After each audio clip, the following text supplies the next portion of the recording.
नमस्कार, मेरा नाम ज्ञानेश्वर है और आपने देखना शुरू किया है लाइव सिटीज। मेरे साथ रोज की तरह दिल्ली से जुड़ रहे हैं देश के जाने माने सीनियर जर्नलिस्ट अजीत द्विवेदी जी। अजीत जी, चुनावी शोर में आज से बिहार में नीतीश कुमार बनाम तेजस्वी यादव होना शुरू हो गया। दोनों चुनावी मैदान में आ गए और आज दोनों नवादा में थे, जहां पहले चरण में चुनाव संपन्न होना है। तो आरोप प्रत्यारोप और तेजस्वी यादव को झटका भी लगा, लेकिन नीतीश कुमार ने ऐसी बातें कही। देखिए, सम्राट चौधरी भी आज रात को नवादा में कैंप कर रहे हैं। नवादा की स्थिति ऐसी है कि वहां कुर्मी कोयरी वोट बैंक में डकैती है। इसे रोकने की कोशिश शुरू की है नीतीश कुमार ने। सम्राट चौधरी भी रात को उन्हीं गांवों में जाएंगे और रोड शो करेंगे।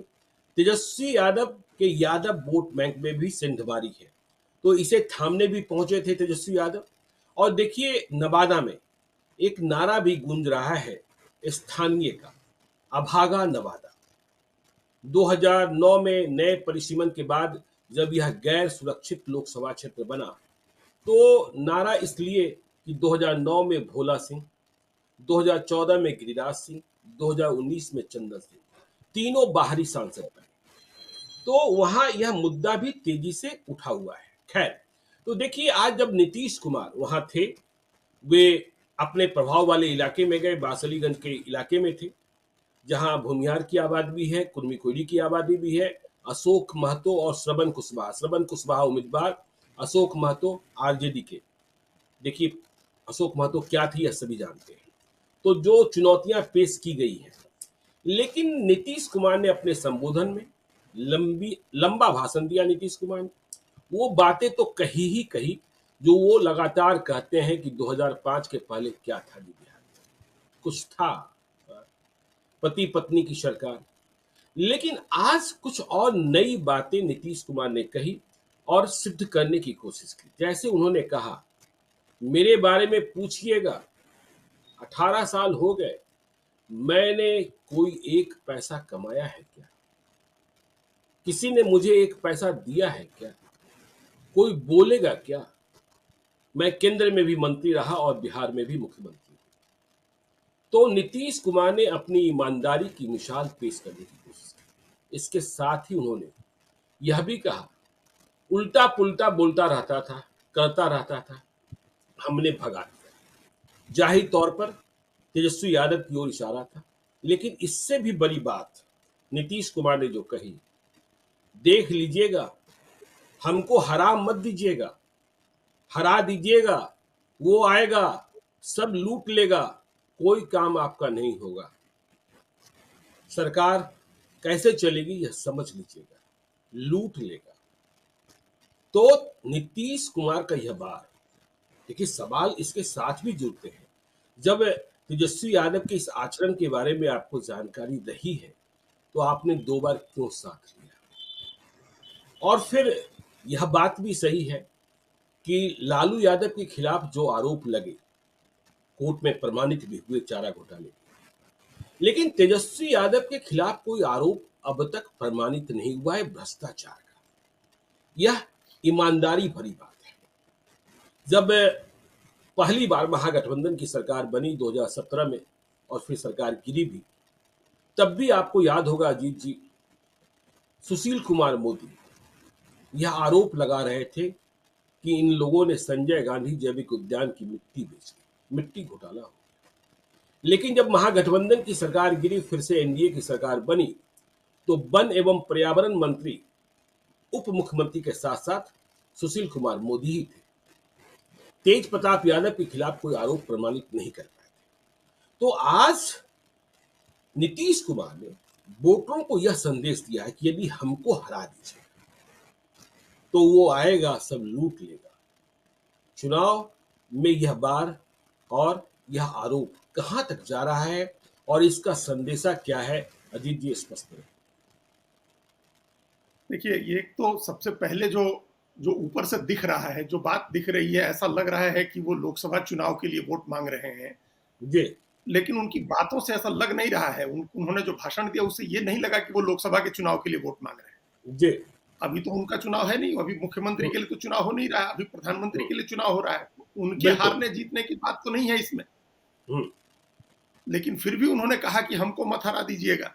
तो हम्म, इसका मतलब है कि इस लोकसभा चुनाव के नतीजे को भी नीतीश कुमार अपने लिए, अपनी पार्टी के भविष्य के लिए, अपनी राजनीति के भविष्य के लिए उस लिहाज से देख रहे हैं कि जी, इसके नतीजे का असर उनकी राजनीति पर होगा, उनकी सरकार पर होगा, उनकी पार्टी के ऊपर होगा। हम्म, तो ये पहले समझना चाहिए कि बहुत लॉन्ग टर्म का, बहुत लंबी दूरी का एक उन्होंने मैसेज दिया है। इस चुनाव में जरूर जिताइए। उनको भी हम्म, पता है कि अगर इस लोकसभा चुनाव में जैसी कि चर्चा हो रही है, हम सब लोग चर्चा कर रहे हैं, और इंडिपेंडेंट लोग जो दिल्ली से जाकर के देख रहे हैं वहां बिहार में चुनाव, वो भी आकर के कह रहे हैं कि नीतीश कुमार के कैंडिडेट ज्यादा वल्नरेबल हैं, जेडीयू ज्यादा कमजोर है। बिल्कुल, तो ये अभी बीजेपी के कैंडिडेट के लिए प्रचार में गए थे, लेकिन उनका मैसेज अपने कोर वोट के लिए था, कोयरी कुर्मी वोट के लिए था, कि लालू यादव डकैती डाल रहे हैं। जो आपने कहा कि लालू यादव कोयरी कुर्मी वोट में डकैती डाल रहे हैं, उनको डाका नहीं डालने देना है। जी, जहां कोयरी कुर्मी पहले से है वहीं रहना है उसको। अगर उन्होंने अपनी निष्ठा शिफ्ट की, उन्होंने अपना अगर अपनी प्रतिबद्धता बदली और जेडीयू को छोड़ करके अगर वो आरजेडी के साथ जाते हैं, तो इस खतरे की ओर नीतीश कुमार आगाह कर रहे थे। ये खतरा उनके लिए है, जी, अपनी निजी राजनीति के लिए है, क्योंकि उनकी हम्म, जो पूंजी बची है, उनके पास जो अभी पूंजी बची है, वो उसी वोट की पूंजी है। इसलिए वो अभी लोकसभा चुनाव के बहाने उन्होंने आगे के लिए एक मैसेज दिया है उस कोर वोट को जो अभी तक उनके साथ रहा है। और जो जाल बिछाया है लालू यादव ने, उस जाल में वो लोग न फंसे। कुशवाहा लोगों जी, के लिए जो उन्होंने जितनी टिकटें दी है, उस जाल में वो लोग न फंसे। एक तो पहला मैसेज नीतीश कुमार के भाषण का ये था। दूसरी जो बात है, ऐसा लगा हमको उनके भाषण से, उनका उनका वीडियो देख करके उनके भाषण का, और जिस तरह से वो रथ बना करके निकले चुनाव प्रचार के लिए, ऐसा लगा कि नीतीश कुमार अपनी संचित पुण्यता को भुनाने चले। अब जी, तक अपने जीवन में जो भी पुण्यता उन्होंने अर्जित की है, जो भी सद्भाव अर्जित किया है बिहार के लोगों का, जो भी उपलब्धि हासिल हासिल की है अपने अपने कर्मों से, उन सबको भुनाने चले हैं, उन सबको रिडीम करने जा रहे हैं बिहार के चुनाव में नीतीश कुमार। और ये सबको पता है कि लास्ट नहीं तो सेकेंड लास्ट इलेक्शन है। ये सेकेंड लास्ट इसलिए कह रहे हैं क्योंकि लास्ट इलेक्शन हो सकता है कि अगला विधानसभा चुनाव का हो। जी, तो इसमें वो नहीं चाहेंगे उनकी अभी ऐसी कोई भी चीज हो जाए जिससे उनके अगले चुनाव का, विधानसभा का चुनाव होगा, उसमें उनकी गाड़ी डिरेल हो जाए, पटरी से उतर जाए। देखिए, हम सब लोगों को पता है कि जिस तरह से भी आए हैं जेडीयू बीजेपी साथ में, उनके बीच में कोई अब ऐसा प्रेम भाव, सद्भाव, भरोसा नहीं है। अगर नीतीश कुमार कमजोर होते हैं, इस चुनाव में एनडीए कमजोर होता है, या नीतीश कुमार कमजोर होते हैं, उनके कहने से वोट नहीं मिलता है, उन इलाकों में जो उनका कोर इलाका है, उस वोट में जो उनका सबसे बड़ा वोट आधार है, तो बीजेपी के लिए उनकी उपयोगिता और कम होगी, और आरजेडी के लिए तो उपयोगिता समाप्ति हो जाएगी। हम्म, अगर नीतीश कुमार बीजेपी के साथ रह के कोयरी कुर्मी वोट बीजेपी को नहीं दिलवा पाते हैं, और वो वोट आरजेडी को चला जाता है, तो फिर नीतीश कुमार की किस चीज के लिए जरूरत होगी आरजेडी को या बीजेपी। तो ये उनको अपनी संचित पुण्यता, अपनी अपना समस्त सद्भाव जो है, उसको रिडीम करने का एक टाइम है। इसके लिए उन्होंने जा करके इतने इमोशनल तरीके से उन्होंने बात कही। नीतीश कुमार अपनी ईमानदारी को लेकर के नहीं ओपन होते थे, अपनी ईमानदारी के बारे में वो नहीं कहते, लोग कहते थे उनकी ईमानदारी के बारे में। वो काम के बारे में बताते थे जरूर कि 2005 के पहले कुछ नहीं था, और जो हुआ सो हम ही ने किया। वो लोगों से पूछते थे कि कुछ था क्या जी 2005 के पहले, लोग तो घर से नहीं निकलते थे। अब उन्होंने अपनी ईमानदारी की बात कही कि हमने एक पैसा नहीं बनाया, किसी से पूछ लीजिए जा करके। तो ये एक मैटर ऑफ फैक्ट है, वो सब लोग जानते हैं कि ये इन दो अकाउंट्स पर, जिन दो अकाउंट्स पर पूरे देश में अपोजिशन घिरा हुआ है और बहुत सारे लोग घिरे हुए हैं, उस अकाउंट्स पर, मतलब भ्रष्टाचार और परिवारवाद, इन पर कोई नहीं जी, घिर सकता है, कोई आरोप नहीं लगा सकता है नीतीश हम्म, कुमार के ऊपर। और दूसरी तरफ जो आपने जैसे कहा कि कोई आरोप प्रमाणित नहीं है तेजस्वी के ऊपर या तेज प्रताप के ऊपर, कोई आरोप प्रमाणित नहीं है। कोई बहुत स्पेसिफिक आरोप भी उनके ऊपर नहीं लगे हैं उनके कामकाज के टाइम का। जी, देखिए, बिल्कुल, तेजस्वी यादव के ऊपर जो भी आरोप है, वो उनके पिता रेल मंत्री थे उस समय के आरोप है। ये जी, कोई आरोप नहीं है कि तेजस्वी ने कोई करप्शन किया है या हम्म, तेज प्रताप ने कोई करप्शन किया है। ये आरोप नहीं है उनके ऊपर। पहले के जो चले आ रहे हैं केसेस परिवार के, उसमें उन लोगों के नाम आए हैं। फिर भी नीतीश कुमार ने कहा कि आ जाएगा सब तो लूट लेगा। वो इसलिए, वो एक धारणा को प्रमाणित करने के लिए, एक धारणा को बल देने के लिए, एक परसेप्शन को प्रूव करने के लिए उन्होंने ये बात कही। देखिए, अभी आरोप भले नहीं लगे हैं, लेकिन परसेप्शन क्या बना हुआ है आम आदमी के बीच? धारणा क्या है कि आरजेडी की सरकार आती है तो लूट होता है, लूट होती है, जी, पैसे रुपए का लूट होता है। तो ये जो पॉपुलर परसेप्शन है, हम्म। किसी ने पता नहीं किसी ने पैसा दिया हो, वो सामने आकर के तो कहता नहीं है, लेकिन एक लोकप्रिय धारणा है, आमतौर पर लोग मानते हैं कि ऐसा होता है इनकी सरकार आने पर। तो उसी धारणा को और वो बल दे रहे थे, पुश कर रहे थे, ताकि लोगों को यकीन हो कि नीतीश कुमार के देखिए। और फिर उसके बाद नीतीश कुमार के कंट्रास्ट में लालू यादव और उनके परिवार को देखा जाने लगा। एक जी। तरफ नीतीश कुमार है, जिन्होंने कोई पैसा नहीं बनाया है, कोई भ्रष्टाचार नहीं किया है, परिवारवाद नहीं किया है, इतने वर्षों तक उन्होंने मेहनत करके बिहार में कुछ बदलाव ही किया है, कुछ अच्छा ही किया है। तो एक तरफ नीतीश कुमार है, और दूसरी तरफ आरजेडी है, जिसके ऊपर परिवारवाद के भी आरोप हैं, भ्रष्टाचार के भी आरोप हैं। इस बार के चुनाव में भी उनके परिवार के 2 लोग चुनाव लड़ रहे हैं। तो इस सब तरह के जो आरोप हैं, उनकी वजह से जो मतदाता अभी थोड़ा बहुत अनिर्णय की स्थिति में हो, जिसका मन डोल रहा हो, उसको कंसोलिडेट किया जाए कि वो एनडीए के पक्ष में आए। अगर एनडीए के पक्ष में वो आ जाता है, तो एक तरह से नीतीश कुमार की उपयोगिता बनी रहेगी, और वो उपयोगिता एनडीए में भी बनी रहेगी, बीजेपी के लिए भी बनी रहेगी। और ये जो आशंका जताई जा रही है कि लोकसभा चुनाव खत्म होने के बाद उनको हटाया जा सकता है, उनकी पार्टी टूट सकती है, समय से पहले चुनाव हो सकता है, तो ये सारी आशंकाएं, सारी अटकलें थम जाएंगी अगर एनडीए अच्छा परफॉर्म करता है। देखिए, अब आजकल तो ईवीएम से इस तरह से वोटिंग, ईवीएम से वोट होने का एक ये भी एक फायदा या नुकसान जो भी कहिए, पहले जी। जब बैलेट पेपर होता था तो सब मिला दिया जाता था, सारे बैलेट मिक्स हो जाते थे, तो हम्म। पता नहीं चलता था कि किस बूथ पर किसको कितना वोट मिला है। जी। लेकिन ईवीएम के आंकड़े में तो सब पता होता है कि किस बूथ पर कितना वोट मिला है। तो बिल्कुल। बीजेपी के पास भी, सबके पास ये आंकड़े आ जाते हैं कि किस गांव में, किस बूथ पर, किस इलाके में कितना वोट मिला है। अगर नीतीश कुमार के असर के जो इलाके हैं, कोरी कुर्मी बहुल क्षेत्र है, वहां अगर वोट नहीं मिलता है बीजेपी को, लालू यादव का कुशवाहा कैंडिडेट ज्यादा वोट ले लेता है, तो ये नीतीश कुमार के लिए निजी तौर पर बड़े नुकसान की बात होगी, उनके लिए बहुत खतरे की घंटी होगी आगे के चुनाव के लिए। इसीलिए उन्होंने वो नवादा गए, नवादा प्रधानमंत्री भी गए हैं, जी। सम्राट चौधरी भी जाकर कैंप करेंगे क्योंकि उनकी पार्टी के कैंडिडेट हैं। लेकिन नीतीश कुमार का जाना इसलिए जरूरी है क्योंकि वहां कुशवाहा उम्मीदवार लड़ रहा है, जी। और इसलिए बिल्कुल। वहीं से शुरुआत की, इसलिए एक मैसेज किया कि हम सबसे पहले यहाँ आए हैं, और वो वोट किसी तरह से आरजेडी की तरफ जाने से रोकना है। ये सबसे शुरुआती जो सबसे पहली प्रतिक्रिया नीतीश कुमार के नवादा जाकर के भाषण देने की है, वो यही है कि उनको किसी तरह से कोयरी कुर्मी धानु का वोट अपने पास बचा के रखना है। अपनी पुण्यता के नाम पर, अपनी उपलब्धियों के नाम पर, अपने सद्भाव के नाम पर उनको वोट मांगना है, और इसका सबका मकसद आगे की राजनीति में अपने और अपने दल को सुरक्षित रखना है। नहीं, वो ठीक है, लेकिन एक बात यह लगती है अजीत जी, कि जिस तरीके से नीतीश कुमार ने भाषण दिया और आपने कहा भी कि जो जेडीयू के उम्मीदवार हैं वह ज़्यादा वल्नरेबल पोजीशन में है, बीजेपी वाले थोड़े कंफर्ट जोन में हैं। और देखिए, यह लग भी रहा है कि सिर्फ 3 लोकसभा क्षेत्र ऐसे हैं जेडीयू के जहां जीत तय मानी जा रही है, और इसके पीछे की वजह यह बताई जा रही है कि आरजेडी ने कमजोर उम्मीदवार दिए, जैसे मधेपुरा, रोम पोप का मधेपुरा गोप का। कहा जा रहा है कि देखिए, दिनेश चंद्र यादव बहुत कंफर्टेबल जोन में चले गए, सेफ जोन में चले गए, क्योंकि पटना से ले जाकर उम्मीदवार दिया गया आरजेडी की ओर से, जिनकी पहचान भी कम, उनके पिताजी की पहचान बड़ी है जो आरजेडी के उम्मीदवार है। ठीक इसी प्रकार से सुपौल के बारे में कहा जा रहा है कि वहां जेडीयू जो है वह सेफ जोन में जाती हुई दिखाई पड़ रही है, नालंदा में भी। लेकिन बाकी जगहों पर जेडीयू के उम्मीदवार कड़े मुकाबले में फंसते हुए दिखाई पड़ रहे हैं। बिहार में चुनाव एक तरफा नहीं दिख रहा है। देखिए, चुनाव के दिन क्या होगा, हाँ, मोदी का नाम है, लोग मोदी नाम केवलम और नीतीश नाम पूर्णम, इस पर भी बहस कर रहे हैं, ठीक है ना।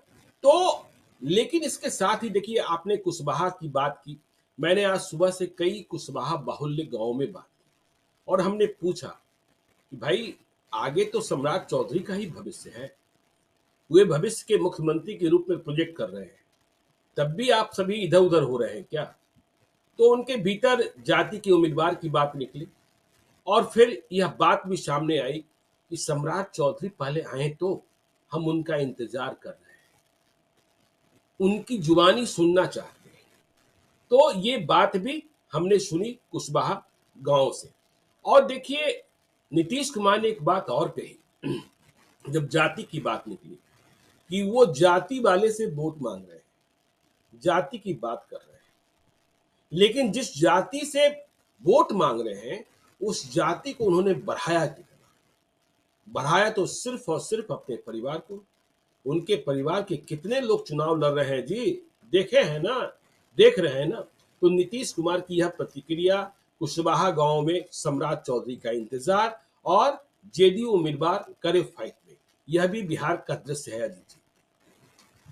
ये बिल्कुल सब जो हम लोग भी देख रहे हैं और आपकी खबरें भी जो आती हैं, जिस तरह से ग्राउंड लेवल पर से रिपोर्ट आ रही है, उसमें ये बता रहे हैं कि बीजेपी के कैंडिडेट कंफर्टेबल हैं, जेडीयू के लिए लड़ाई है। और एक बार हम लोगों ने चर्चा भी की थी कि आरजेडी के लोग चाहते थे, लालू यादव तेजस्वी दोनों चाहते थे कि उनको ज्यादा सीटें मिले जिस पर जेडीयू से लड़ना हो। जेडीयू से लड़ाई लोग आसान मान रहे हैं और इसके कई कारण हैं जो हम लोग पहले चर्चा कर चुके हैं। एक कारण तो ये है कि बीजेपी जेडीयू के बीच में जो कड़वाहट बढ़ी थी बीच में, और वो कड़वाहट अभी साथ आ जाने के बाद भी दूर नहीं हुई है ग्राउंड लेवल पर वर्कर्स के बीच में। और जेडीयू एलजेपी के बीच में जो कड़वाहट है चिराग पासवान और नीतीश कुमार की, वो भी कहीं ना कहीं प्ले में है, वो एक इशू है। तो इसकी वजह से जेडीयू के कैंडिडेट थोड़े कमजोर हैं, कमजोर दिख रहे हैं, मतलब लड़ाई में पीछे हो सकता है बाद में। अभी तो क्या कहें, अभी तो लड़ाई शुरू हुई है, अभी तो पहले चरण का मतदान है और बिहार में 7 चरण में वोटिंग होनी है। हर चरण में प्रधानमंत्री कई कई बार आएंगे, तो उससे क्या माहौल बदलेगा वो भी एक देखने की बात होगी। लेकिन दिलचस्प क्या है ज्ञानेश्वर जी, हैरानी मतलब रोचक बात यह है कि नीतीश कुमार अपना चुनाव बता रहे हैं, अपना चुनाव बता रहे हैं कि हमको मत हरवा दीजिएगा, नहीं तो सब आकर के लूट लेगा। ये आप देखिए, इसी तरह का भय हम लोगों ने पहले चर्चा की थी कि नरेंद्र मोदी ने भी दिखाया था। प्रधानमंत्री ने जब 40 लोकसभा क्षेत्रों के अपने बूथ प्रभारियों से बातचीत की थी तो उन्होंने जंगल राज का भय दिखाया था और कहा था कि लोगों को ले आइए, कि पुराने लोग जो आकर के बताएं कि क्या होता था पहले। उसी से मिलती जुलती बात नीतीश कुमार ने भी कही है कि आएगा तो लूट लेगा। अभी तो पिछले 20 साल में 2 बार आए आरजेडी के लोग, दोनों बार नीतीश कुमार के साथ ही आए। तो क्या नीतीश कुमार के साथ जब वो लोग आए तो उन्होंने लूटमार की थी? बिल्कुल सही बात। अगर ये ऐसी बात होगी तो अगर ऐसा कुछ हुआ होगा तो उसका दाग तो सीधे सीधे नीतीश कुमार पर आएगा, क्योंकि सरकार के मुखिया है वो। और सरकार सामूहिक उत्तरदायित्व के सिद्धांत से चलती है, कलेक्टिव रिस्पॉन्सिबिलिटी की थ्योरी होती है इस डेमोक्रेटिक सिस्टम में। अजीत जी अब करीब 3 महीने सरकार बने हुए हो गए। जब सरकार बनी तो यह कहा गया कि सभी फाइलों की समीक्षा होगी, सभी निर्णयों की समीक्षा होगी, जो गड़बड़ी होगी उसे पकड़ा जाएगा, दंडित किया जाएगा। कोई गड़बड़ी अब तक आप निकाल नहीं पाए। बातें जरूर हुई, नहीं कोई नहीं निकाला, कोई नहीं निकाले। और समीक्षा की क्या रिपोर्ट है ये भी नहीं बताया कि समीक्षा में आपके क्या मिला। तो आपने उस समय जो जब सरकार बदली थी तो उस समय लोगों का अटेंशन डाइवर्ट करने के लिए किया हो या चाहे जिस मकसद से किया हो, ये अटेंशन डाइवर्ट करना ही हमको लग रहा था, क्योंकि उस समय ज्यादा आलोचना इस बात की हो रही थी कि देखिए कैसे पलट के फिर से आ गए, बीजेपी ने कैसे ले लिया। तो इससे अटेंशन डाइवर्ट करने के लिए आपने एक दूसरी दिशा दी थी, फिर सारी बातें ठंडे बस्ते में चली गई।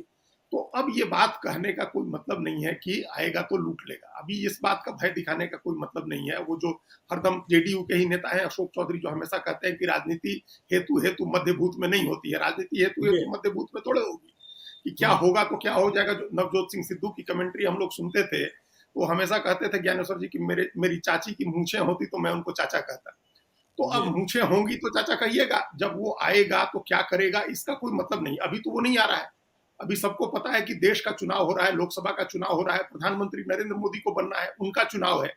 तो असल बात क्या है कि आप अभी भी इस सब के बावजूद 3 महीने ये सरकार हो गई, टोटल 18 साल लगातार नीतीश कुमार को हो गए, 10 साल केंद्र में बीजेपी के हो गए, आप कोई पॉजिटिव एजेंडा नहीं रख रहे। आप बता रहे हैं कि हमने बहुत कुछ किया, ठीक है आपने बहुत कुछ किया, लेकिन बिहार तो अभी भी पिछड़ा ही है ना, हर स्टैंडर्ड पर, हर मानक पर पिछड़ा ही है ना। सस्टेनेबल डेवलपमेंट गोल के जितने भी मानक तय किए हैं नीति आयोग, उनमें सब पर तो नीचे ही है ना सबसे। बिल्कुल। तो उसके लिए विजन क्या है, दृष्टि क्या है, ये बताइए जाकर के, आगे का प्लान बताइए कि आगे की दृष्टि जो है क्या करना है। जैसे देश के लिए प्रधानमंत्री कह रहे हैं कि हम 2047 तक विकसित राष्ट्र बना देंगे भारत को, तो बिहार को कब तक विकसित देश बनाइएगा? बिहार में बिजली सड़क पानी से कब आगे बढ़ेंगे? बिजली सड़क पानी से कब आगे बढ़ेंगे? वही बिजली सड़क पानी छोड़ करके कब आगे बढ़ेंगे? कब वहां रोजगार की चर्चा होगी? कब स्वास्थ्य सेवाएं बेहतर होंगी? कब पढ़ाई के लिए लोगों का बाहर जाना बंद होगा? कब रोजगार के लिए लोगों का बाहर जाना बंद होगा? कब आप बिहार का पर कैपिटा इनकम कम से कम नेशनल लेवल तक भी ले जाएंगे? बाकी छोड़ दीजिए अंतर्राष्ट्रीय स्तर का, आप राष्ट्रीय स्तर तक भी कब ले जाएंगे? पर कैपिटा डॉक्टर्स की जो अवेलेबिलिटी है वो कब आप ठीक करेंगे? ये सब चीजें कहिए, ये सब चीजें बतानी चाहिए। आपने कहां से शुरू किया, उस समय क्या था और आज कहां तक ले आए हैं, ये कंपैरेटिव आंकड़ा पेश करिए कि उस समय इतने हॉस्पिटल थे, इतने डॉक्टर थे, हमने इतने हॉस्पिटल बनाए, इतने डॉक्टर बहाल किए, हमने इतने मेडिकल कॉलेज बनाए, हमने इतना रोजगार दिया, इतनी फैक्ट्री लगाई। आप ये बताइए और उसके बाद कहिए कि हम आगे ये करेंगे। अभी इस बात का कोई मतलब नहीं है। लेकिन अब वही है, बिहार में आदमी जो है दिन भर राजनीति की बात करता है, विकास की बात जी करिएगा तो वो आपको बोरिंग आदमी मान करके और आपसे बातचीत बंद कर देगा कि अरे ये तो हरदम कहते हैं कि स्कूल खोलो, कॉलेज खोलो, जैसे प्रशांत किशोर कर रहे हैं। आप राजनीति की बात करिए 24 घंटे, जाति की बात करिए 24 घंटे, इसका बेटा, उसकी बेटी, ये करप्शन, वो करप्शन, इसकी बात करिए, ये मुकदमा, वो मुकदमा, ये बाहुबली, वो बाहुबली, तो फिर दिन भर चलता रहेगा, राजनीति की बात दिन भर होती रहेगी। तो इस बात को समझ रहे हैं, प्रधानमंत्री भी समझ रहे हैं, नीतीश कुमार भी समझ रहे हैं, और हम तो कई बार कह चुके हैं कि नीतीश कुमार ये 2010 के बाद ही समझ गए थे, इसीलिए उन्होंने बिल्कुल। उसके बाद छोड़ दी। 5 से 10 तक जो काम किए, बाकी उन्होंने सब धरने पर डाल दिया, एक ऑटो पायलट मोड में स्टेट को छोड़ दिया, ऑटो पायलट मोड में अपना चल रहा है, जिस गति से स्टेट को चलना है चल रहा है। तो ये जाकर के अब तेजस्वी यादव या लालू यादव, राबड़ी देवी का भय दिखाना, लोगों को याद दिलाना कि 2005 से पहले क्या था, ये बहुत ज्यादा हो गया। अब इसकी जगह आप अपना विजन रखिए, पेश करिए। कास्ट एक मुख्य फैक्टर है, हम उससे इनकार ही नहीं कर सकते, बिना जाति जी के राजनीति नहीं हो सकती। अगर समाज में जाति है, जो प्रोफेसर रजनी कोठारी हमेशा कहते थे कि अगर सामाजिक व्यवस्था का सबसे मुख्य आधार अगर जाति है, तो राजनीति में भी जाति सबसे मुख्य फैक्टर होगा, इससे इनकार नहीं किया जा सकता है। आप बिल्कुल। जाति की राजनीति करिए, आप कैंडिडेट दीजिए, सामाजिक समीकरण बनाइए, लेकिन अब भगवान के लिए 20 साल पहले की बातें, जंगल राज की बातें, इनकी बात उनकी बात छोड़ दीजिए, अपनी उपलब्धियां बताइए और अपना विजन रखिए। नीतीश नहीं कुमार ठीक को है। लेकर आज भी लोगों को भरोसा है, लोग उन पर यकीन करते हैं। वो लोगों को यकीन दिलाएं कि अभी उनमें राजनीति भी बची हुई है और उनमें विकास का मादा क्षमता भी बची हुई है, वो करना चाहते हैं बिहार के लोगों के लिए। नहीं ठीक है, देखिए अजीत जी, आज नीतीश कुमार ने एक और बात कही, रोजगार की बात की। बस पर तो लिखा ही है रोजगार मतलब नीतीश कुमार। तो आज उन्होंने नवादा में दोहराया कि 10 लाख रोजगार हम देंगे, और जो रोजगार मिला है वह मेरे कारण मिला है। दूसरी बात उन्होंने मुसलमानों से कही कि मुसलमानों को याद दिलाया कि 2005 के पहले कितने दंगे होते थे, कितनी लड़ाइयां होती थी हिंदू बनाम मुस्लिम, लेकिन मेरे आने के बाद से रुका न जी। तो क्या आप हमको वोट नहीं दीजिएगा केवल इसलिए कि मैं बीजेपी के साथ चला गया? मैं बीजेपी के साथ रहा तब भी तो कुछ नहीं होने दिया ना, तो मुझे भूल जाइएगा। तो रोजगार की बात और मुसलमानों से यह भावुक अपील नीतीश कुमार की। देखिए, आप रोजगार की बात बहुत अच्छी है, सुनने में बहुत अच्छी बात लगती है। वो 10 लाख रोजगार की बात कर रहे हैं और बार बार ये कहते हैं कि 7 निश्चय पार्ट 2 के तहत हम जो है ये रोजगार दिए हैं। लेकिन 10 लाख रोजगार की बात तो ईमानदारी की बात यही है कि तेजस्वी यादव ने कही थी कि हम 10 जी लाख रोजगार देंगे। 10 लाख का जी फिगर नीतीश जी कुमार ने भी कहा था कि रोजगार देंगे, लेकिन जो जी 10 लाख का फिगर है वो तो कोट किया था, वो तो तेजस्वी यादव ने कोट किया था, 10 लाख रोजगार देंगे। और तब उनका इस बात के लिए मजाक उड़ाया गया था कि पैसा कहाँ से ले आएंगे। हम्म, तो ये जो है, अब रोजगार मिल गया, मुखिया थे सरकार के, रोजगार मिल गया, तो उसका श्रेय आप लीजिएगा। उस समय अगर कोई गड़बड़ी हुई है तो उसकी भी तो जिम्मेदारी लेनी चाहिए आपको। अगर इतने लंबे वर्षों में बिहार अभी भी कई चीजों में पीछे रह गया तो उसकी जिम्मेदारी भी तो लेनी चाहिए आपको। चलिए, रोजगार की बात आप ठीक है, अब ये आगे रोजगार की प्रक्रिया चलेगी दोनों तरफ से, इस पर भी हम लोगों ने चर्चा की थी कि उसका क्रेडिट वार होगा, श्रेय लेने की ओर चलेगी जी और उस पर जनता लोग डिसाइड करेंगे किसको देना है इनको रोजगार। अब नीतीश कुमार के साथ स्थिति ये है कि उनको लेकर के जो धारणा है, हम लोग का एक कहावत है ना, बद अच्छा बदनाम बुरा। तो हमने जो पहले कहा कि लालू यादव के परिवार के बारे में एक धारणा बन गई है कि उनके यहाँ लूटमार होती है, काम धंधा नहीं होता है, परिवारवाद है, 10 तरह की चीजें हैं। नीतीश कुमार के बारे में वो सब नहीं है, नीतीश कुमार के बारे में सिर्फ अच्छी अच्छी बातें हैं। जी ठीक भी है, नेता है उनकी, वो अपना भुना ले वो उसको। लेकिन अभी जो उन्होंने मुस्लिम वाली बात कही है, तो इसमें अगर आप इसको थोड़ा सा वो करिएगा, डाइसेक्ट करिएगा, इसको थोड़ा आप इसकी चीर फाड़ करिएगा, बाल की खाल निकालना जिसको कहते हैं, तो लगेगा कि वो बीजेपी को एक कम्युनल पार्टी बता रहे हैं। हालांकि बीजेपी वाले पता नहीं किस बिल्कुल रूप में देखेंगे इसको, बिल्कुल। लेकिन वो बता रहे हैं बीजेपी को कि देखिए ये लोग हमारे साथ थे तो काबू में थे, हम्म, तो इसलिए हमको वोट करिए, नहीं तो हम, मतलब ये लोग अलग होते थे तो दंगे होते थे और हम इनके साथ थे तब भी कुछ नहीं होने दिया। तो ये एक कम्युनल एंगल उन्होंने बीजेपी के लिए किया है, बहुत सटल तरीके से किया है, बहुत बारीक तरीके से, सूक्ष्म तरीके से। बीजेपी इसको ज्यादा ध्यान नहीं देगी क्योंकि अभी नीतीश कुमार को उनकी जरूरत है। लेकिन नीतीश कुमार को अब ये समझ लेना चाहिए कि अभी जिस तरह का आर पार का चुनाव है लोकसभा का, इस जी चुनाव में मुसलमान उनको वोट नहीं करेगा। हम्म, जहां उनका मुस्लिम उम्मीदवार है, किशनगंज की बात छोड़ दीजिए, तो बाकी जगह उनको वोट नहीं मिल रहा है, क्योंकि इस बार जो बहुत आमने सामने का चुनाव है, बहुत आर पार की लड़ाई है, और उस आर पार की लड़ाई में कोई जोखिम लेना नहीं चाह रहा है। और नीतीश कुमार जब खुद ही दूसरी तरफ थे, आरजेडी कांग्रेस के साथ थे, तो उन्होंने ही कितनी बार कहा कि चुनाव नहीं होगा इसके बाद, ये मतलब लोकतंत्र बिल्कुल। बचाने का चुनाव है। जब आपने खुद ही एक नैरेटिव सेट कर दिया है कि ये लोकतंत्र बचाने का चुनाव है, और इस बार अगर केंद्र में बीजेपी को आने से नहीं रोका गया तो बहुत चीजें, संविधान बदल दिया जाएगा और तमाम चीजें हो जाएंगी देश में, लोकतंत्र खत्म हो जाएगा। तो आप फिर कैसे आप उस समुदाय को रोक सकते हैं? उस समुदाय को वो कैसे आप उसका वोट मांगे, कैसे वो आपको वोट देगा? वो तो उसको वोट देगा जो बीजेपी और जेडीयू गठबंधन के उम्मीदवार को हराएगा। इस मामले में हमने पहले कहा है कि नीतीश कुमार के लिए अच्छी बात यह थी कि बीजेपी के साथ रहते थे, तभी उनको वोट करता था मुस्लिम। और अभी भी हम इस बात से पीछे नहीं हटे हैं, विधानसभा के चुनाव में अगर बीजेपी के साथ रहते हैं तभी हो सकता है दे उनको मुख्यमंत्री बनाने के लिए दे, उस समय उनको कमजोर नहीं होने देगा मुस्लिम।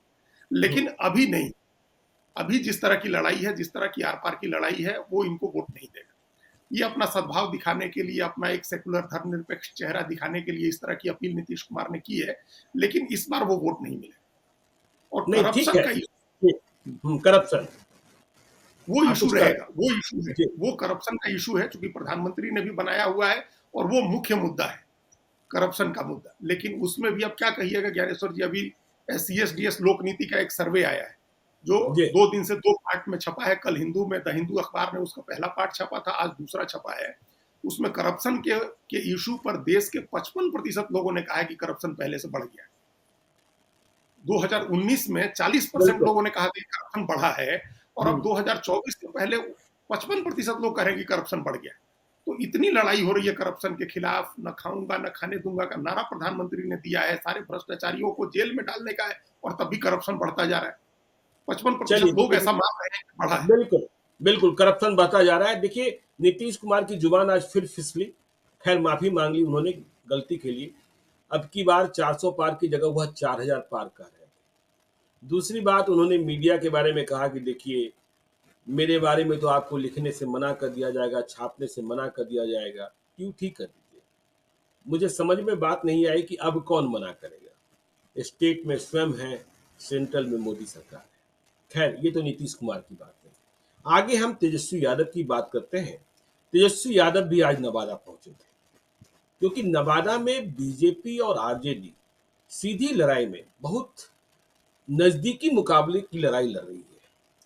तो तेजस्वी यादव के सामने चुनौती, यदि नीतीश कुमार के सामने चुनौती है, बीजेपी के सामने चुनौती है कुर्मी कोयली वोट बैंक की डकैती को रोकने की, तो तेजस्वी यादव के सामने यादव वोट बैंक को थामने की, क्योंकि राजबल्लभ यादव के भाई वहां बागी उम्मीदवार है। और यदि बीजेपी की जीत का रास्ता निकलता है तो विनोद यादव के मतों की गिनती महत्वपूर्ण होगी। तो आज तेजस्वी यादव पहुंचे, लेकिन राजबल्लभ यादव कंट्रोल में नहीं आए। उनकी पत्नी जो नवादा की विधायक है विभा देवी, तेजस्वी यादव के साथ मंच साझा करने नहीं आई। जो रजौली के विधायक हैं प्रकाशवीर, वे भी नहीं आए, सिर्फ मोहम्मद कामरान दिखे। समझ सकते हैं कि तेजस्वी यादव कितने कमजोर हो गए हैं अपने विधायकों को नियंत्रित कर पाने। और यादवों को यह बताने की कोशिश की कि देखिए, तेजस्वी यादव ने, कि मैं बार बार एक ही परिवार को मौका देता हूं। अब तो हम कह रहे हैं A to Z की पार्टी है, नए को मौका दिया है, आधार बढ़ाना है। तो तेजस्वी यादव नियंत्रित नहीं कर पाए राजबल्लभ यादव को, और फिर संदेशा दिया कि एक ही को बार बार मौका देते क्या। तो तेजस्वी यादव का यह प्रयास और तेजस्वी यादव का यह विफलता कि वे अपने विधायकों को नियंत्रित नहीं कर पा रहे, इसे किस रूप में देखते हैं? देखिए, एक तो कोई भी बात अगर आप लोगों को अपने साथ जोड़े रखना चाहते हैं ज्ञानेश्वर जी, तो महात्मा गांधी हम लोग को सिखा करके गए हैं कि आपका नैतिक आचरण, आपका अपना आचरण उसी तरह का होना चाहिए, और आपकी बातों में नैतिक बल होना चाहिए। आप जो प्रैक्टिस करें वही प्रीच करें। ये अंग्रेजी का एक मुहावरा है कि आप जैसा आचरण करते हैं वैसा ही आप उपदेश भी दें लोगों को। तो आप राजबल्लभ यादव को तो हटा दीजिएगा कि एक ही परिवार को कितनी बार मौका दें, लेकिन मीसा भारती को आप बार बार मौका दीजिए, तो ये नहीं चलेगा ना। ये यादव थोड़े, हो सकता था 90 के दशक में उसने लालू यादव के पीछे चलना कबूल किया, हर हाल में कबूल किया, क्योंकि उसको उसकी हैसियत बढ़ रही थी, उसकी सामाजिक स्थिति मजबूत हो रही थी, और उसकी राजनीतिक स्थिति भी मजबूत हो रही थी। आज तो ये इतना मजबूत है कि इस तरह के उपदेश सुनने के लिए तैयार नहीं है। अगर आप ये चाहते हैं कि एक ही परिवार को मौका नहीं मिले, तो आप अपने परिवार को भी मौका, अपने परिवार को भी टिकट मत दीजिए। आप जो है अपना परिवार सुरक्षित रहे, इसके लिए आपने पप्पू यादव को टिकट नहीं होने दिया। आप कांग्रेस पार्टी में हम्म, ज्वाइन होने के बाद भी आपने पप्पू यादव को टिकट नहीं होने दिया, उनको जी अपमानित किया, उनको निर्दलीय लड़ने के लिए मजबूर किया। आपने राजवल्लभ यादव को हटा दिया। फिर आप ये कैसे कह सकते हैं कि हम एक ही परिवार को बार बार कैसे मौका दें? ये सब बिल्कुल चीजें तो अपने परिवार के लिए आप कर रहे हैं। और अभी जो गिनती जी होती है, जिस तरह से 3 आदमी विधानमंडल के सदस्य हैं, राबड़ी देवी, तेजस्वी यादव और तेज प्रताप, एक जी राज्यसभा में है मीसा भारती, और इस बार हम्म, मीसा भारती और रोहिणी आचार्य दोनों लोकसभा का चुनाव लड़ रहे हैं।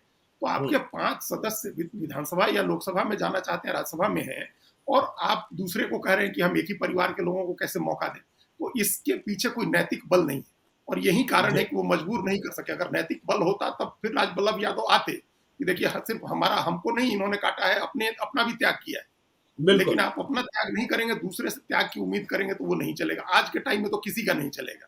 जी तो ये इस अच्छा वहां भी आपने अब दूसरे परिवार को, यादव की नाराजगी का दूसरा कारण ये है कि अब आप कहते हैं कि एक ही परिवार को नहीं मौका दिए, तो आप किसी दूसरे यादव परिवार को मौका दिए होते तब भी इतनी नाराजगी नहीं होती कि जी चलिए आपने एक को काटा तो दूसरा भी यादव दिया है।